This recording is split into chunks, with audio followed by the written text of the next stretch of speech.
because it literally kills me.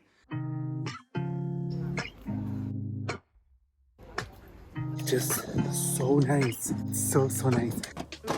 Hi kiddos, welcome back to my channel. I hope you're good and like everything is going good in your life. And I just want to share with you one of my latest experiences. I have to admit that after I finished Book Lovers, which was the book that I was talking about on my last week's video, I literally fell into a book hangover. I swear I didn't invent this. A book hangover is usually described as that feeling that happens when you read mostly a fictional book and then you fall in love with the whole setup and the characters and everything. So when you finish the last page, you start missing all that world. I am sure you know what I'm talking about because it has happened a lot of times. Well, to be honest, it's not something that happens with every book. So when it happens, you have to embrace it. But if you want to make videos about books and you want to talk about books, you basically have to get over that feeling because otherwise you're going to be uploading only one video per month. So after I finished that book, I found the perfect one that will put me out of that book hangover, but literally drag me onto another book hangover. And that book is the one that I'm going to talk about today. The book is called Hamnet. It's a book written by Maggie O'Farrell, has been like so hyped up everywhere.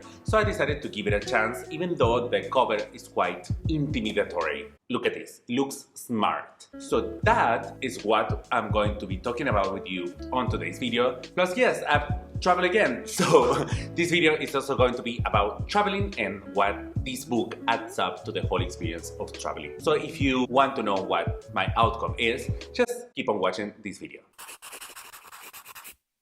Well, if you haven't heard about it, Hamnet is the story of Shakespeare's family. I'm pretty sure that you know who Shakespeare is. Is that indie writer. He wrote some books that are not really well known, such as Romeo and Juliet and Hamlet. It's totally the other way around, right? No, seriously.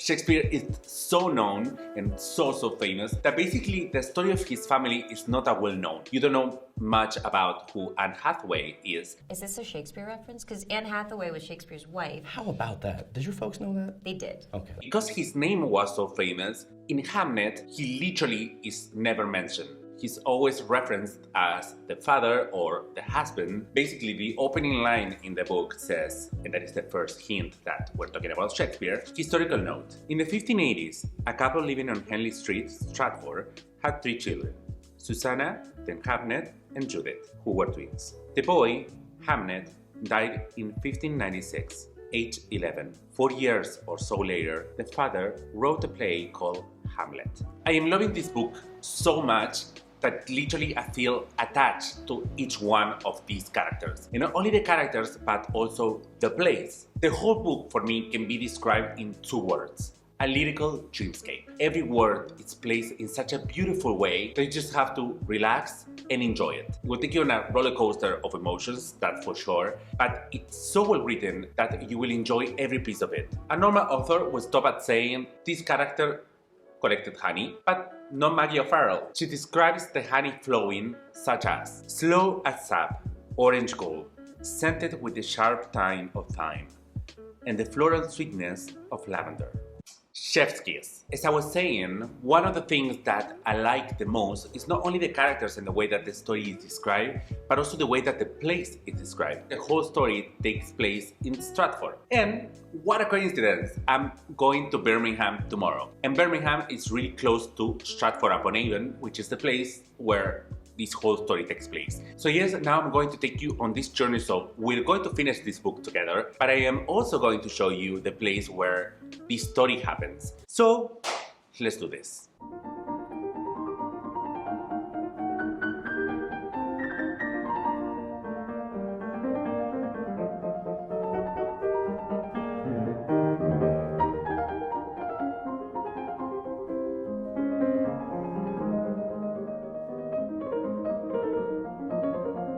Okay, I'm ready to go, and yes, I'm bringing my book here. I'm bringing my book to read and to finally finish it, and of course give you my final reviews and tell you what I think about it. And we're going to see Stratford together, so if you wanna see what happens and also finishing this book with me, give me a hand. Let's go.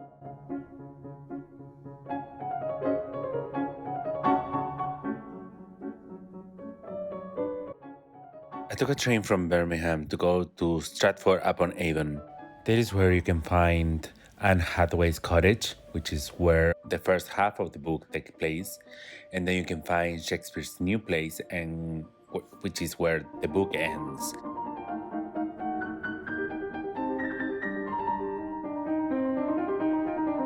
I went to the Holy Trinity Church. It's a church that is next to a cemetery. That is where the grave of William Shakespeare is, but not only his, but also Hamnet's. The church was closed, so I couldn't see the grave, and I tried to find Hamnet's one, but the thing is that each one of the graves is not separated, so you basically have to step on them to look for something, and I wouldn't do that because it's kind of disrespectful, so I will show you just what it was.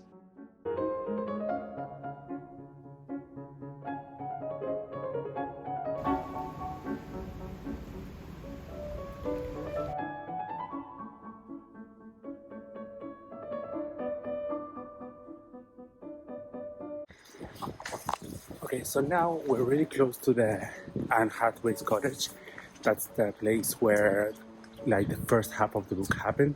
So I'm super excited for you to see this. And so far it's like all these, like as you can see, this really countryside place that's like surrounded by fields and just so nice, so nice.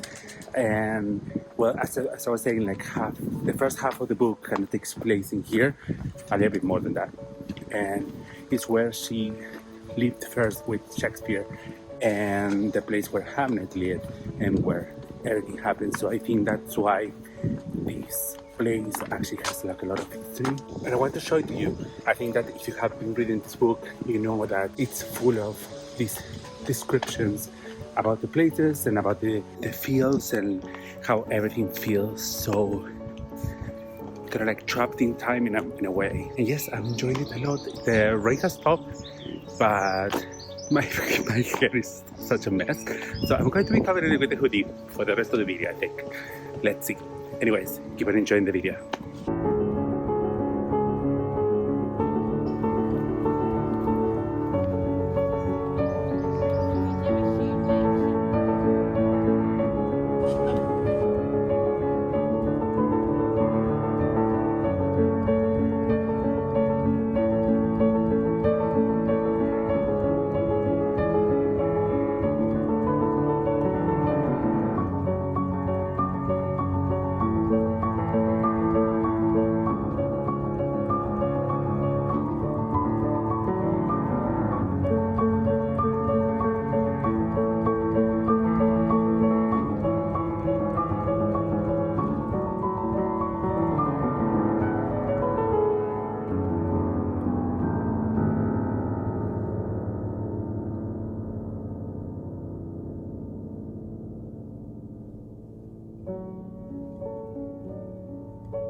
So I came back yesterday from Birmingham. I got this from the bookstore that says Shakespeare's Birthplace, and I actually was reading the book while I was on the train, but then I finished it when I got home here. Now I'm ready to give you my final thoughts on the book. Now that I am in a better mental state just after finishing that last page, because it literally kills me. The book tackles a lot of themes that are very important, like loss, grief, life, happiness, puts you in a place where you start thinking how life was back then. But some of the feelings that the book talks about are so relevant in any age that's why you feel connected to all these characters. The main one, I think, is that fear of loss. It's a topic that is developed throughout the book in so many ways and so many times. There is almost one more character in the book. Agnes, which is Shakespeare's wife, she's always afraid that she's going to lose Shakespeare because he is traveling all the time, that he's trying to succeed at his work in London, so he has to travel all the time and he doesn't spend that much time with his family. So when she has to deal with the kids and the diseases that were very common on that time. She's completely taken over by this feeling. She's scared to lose the kids, to lose her husband, to lose her family. One of the first feelings that I had when I went to Stratford is that it seems a town that it's stuck in time. The way that everything is preserved, it's so reminiscent of what was back then, that when you are in the place, you actually feel that you are in that time. So when I finished the book, I was imagining in my head all these places, especially the rooms of the house. And when Hamnet dies, which is not a spoiler because the book opens with that line, it happens in a way that it's so heartbreaking, and the whole fear of loss that she has, it became all of a sudden so real that it really broke my heart. Because as I say, you know that this is going to happen from the beginning of the book. In a way, she was preparing for that since the beginning of the book. So when it finally happens, even though you thought that you would be able to handle it, you are not. And that's kind of like the same thing that happened to her. You realize that you will never be prepared for that. One of the quotes that hits me the most in the book is one that says, "Time only runs one way." And what it means by that is that we usually are so attached to what happens in the past that we feel frozen. We cannot go back in time. We cannot fix what we have done already. The only thing that we can do is just to move forward. So when you do, you realize how strong you are, but also how volatile all these feelings are. This is definitely a 5-star read, if you didn't imagine that already. And yes, it's a 5-star for me. I think it will become one of the modern classics. And if you haven't, you have to read it, and then leave me in the comments what you think about it. This will be definitely a book that will sit with me for a long time, and that will stay with me for a long time. And I've been thinking about it a lot since I came back from this journey, and also before that. So good luck for me to find a new book that will make me feel that way. Or you have any recommendation of a book that you think that it will be helpful in this type of situation because it will make me feel better and make me want to read more, then just leave it in the comments down below as well. And of course, if you like this video, don't forget to subscribe and to turn on the notifications so you are notified every time that I upload a video. Thank you so much for watching this video. I'll be back with you on next week with another video. So have a great day, and I will see you soon. Bye bye. Mwah.